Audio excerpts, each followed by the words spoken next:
Japanese language has a bunch of words that will mean different things depending on how long you elongate a sound or shorten a sound. Here's a list. Biru, building.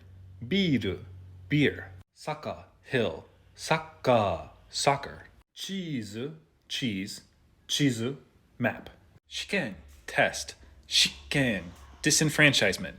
Koto, thing. Koto, coat. Oi, hey. Oi, a lot or many. Ie, house. Ie, no. Haseng, a shipwreck. Haseng, 8,000. Natto, nut. Natto, fermented soybeans. Joshi, a woman or a girl. Joshi, someone's superior or boss. Tori, bird. Tori, road. Cookie, cookie. Kuki, atmosphere. Isn't Japanese fun?